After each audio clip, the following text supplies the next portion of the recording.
O judaísmo é baseado na Torá. O que é a Torá? A Torá é o alicerce de todas as crenças judaicas, práticas e estudos, conhecida como os 5 livros de Moshe. O que é Moshe? Moshe é a palavra hebraica para Moisés. Poucos sabem que a palavra hebraica Moshe significa retirado das águas para libertar. Oh! Mas eu aprendi na escolinha dominical que Moisés quer dizer retirado das águas. Claro, eles te dão uma tradução livre, mas a tradução no hebraico é diferente. Moshe quer dizer retirado das águas para libertar. Então, quando a filha de Faraó dá o nome àquela criança que estava à deriva dentro daquele cestinho, né, cheio de betume, de pinche, ela, sem perceber, estava lançando uma palavra profética, uma palavra futurística sobre o que aquela criança significaria.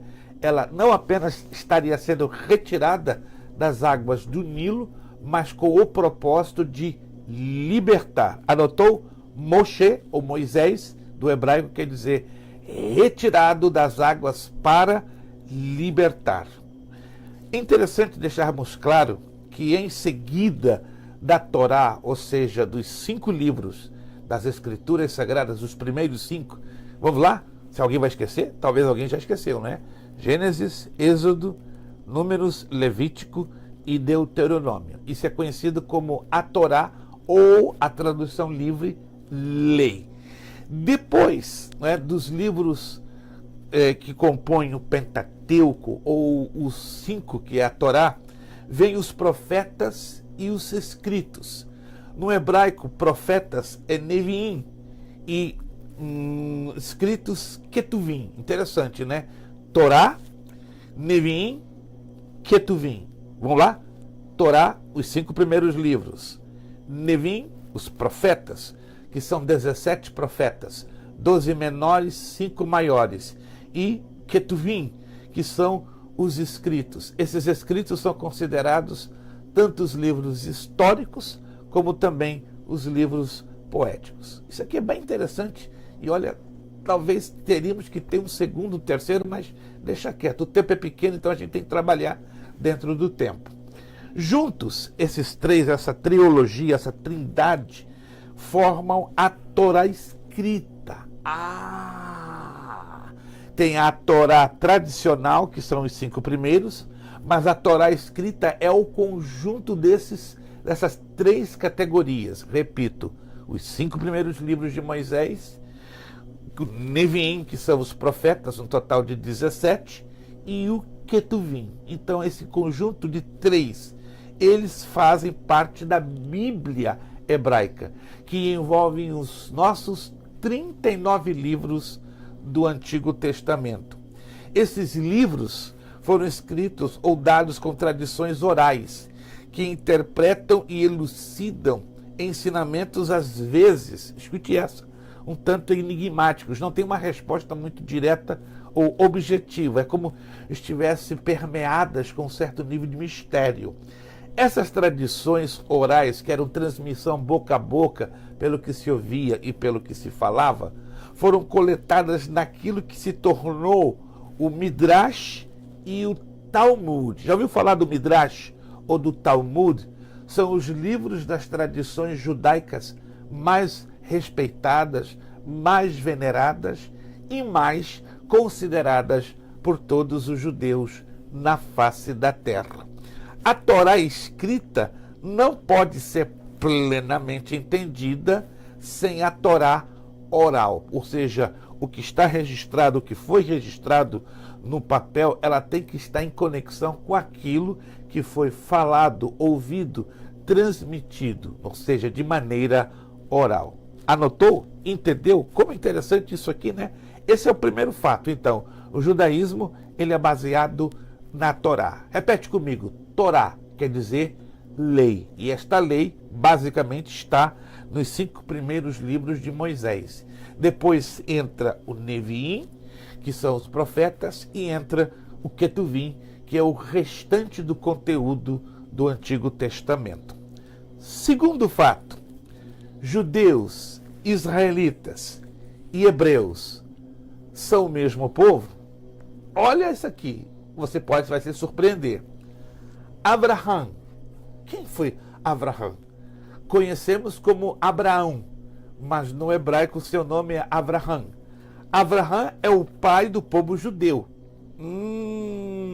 Antes de Abraão, não existia o povo judeu. Ei, pastor, o senhor está falando sério? Anote aí.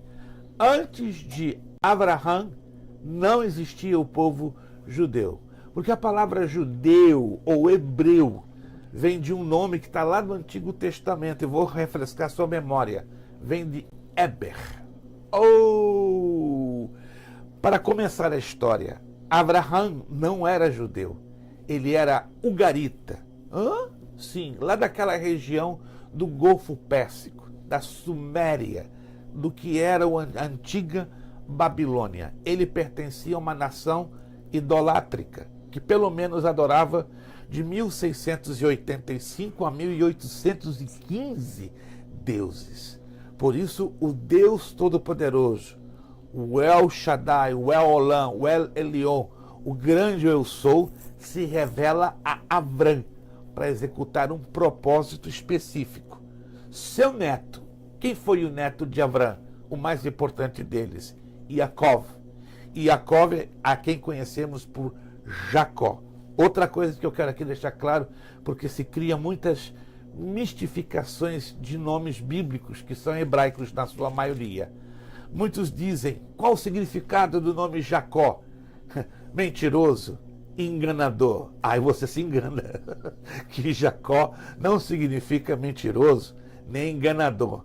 Significa o que pega pelo calcanhar, ou que agarra pela base do calcanhar. Essa é a palavra hebraica, Iacov, que é o nome de Jacó. Então Iacov, neto de Abrão, foi renomeado Israel por Deus. Por quê? Você vai lá em Gênesis capítulo 32 e vai ver a luta que se deflagrou entre Iacov e Malak Israel, ou Malak Yahweh. Que é isso, Malak Yahweh? A palavra Malak no hebraico quer dizer mensageiro, ou que representa o rosto de Deus. Muitos teólogos insistem em dizer que era um anjo normal, um anjo comum, mas estudando a fundo a teologia descobrimos que aquele anjo não era um anjo qualquer, era o próprio Deus. Só que mais do que o próprio Deus, era a segunda pessoa da Santíssima Trindade, o Senhor Jesus Cristo. Uau! A gente aprende isso quando entramos nas páginas de todo o Antigo Testamento e encontramos a expressão o anjo do Senhor. Anotou? O singular, artigo masculino singular. O, não um. Um é genérico, o é específico. E todas as vezes que a Bíblia entra com o anjo do Senhor, está se referindo a quem? A pessoa do Senhor Jesus Cristo. E tanto ele disse, Jacó, não te deixarei enquanto não me abençoares. Um judeu jamais pede a bênção a um ser humano. Ele ali reconheceu, é Deus, é Yahweh, é eu sou o que eu sou. Então ele reconheceu. Recebeu uma bênção? Recebeu, mas recebeu um golpe na sua coxa. Encolheu a sua coxa, ele ficou mancando. Diz a Escritura que ele cruzou a cidade de Peniel com uma marca, né? Mancando. Nunca, ele jamais, Iacov, ia se esquecer daquele encontro que ele teve com o Todo-Poderoso. Mas observe que a partir dali, então, o nome de Iacov muda para Israel, ou Israel, que quer dizer o príncipe de Deus, ou a que luta e vence com Deus na condição de príncipe. A partir dali, todos os descendentes de Iacov se chamam filhos de Israel. No decorrer do tempo, os descendentes do rei Davi, da tribo de Judá, ou Judá, governam sobre o grupo de israelitas, vivendo na terra de Israel. E as pessoas se tornaram conhecidas como Yehudim. Anotou? Yehudim quer dizer judeus. E esse nome provém de Judá, ou seja, habitantes da tribo de Judá.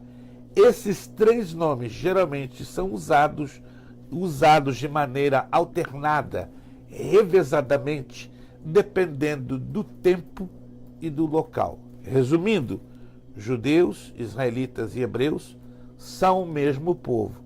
A terminologia muda de acordo com a época, o tempo e a circunstância colocada. Você está assistindo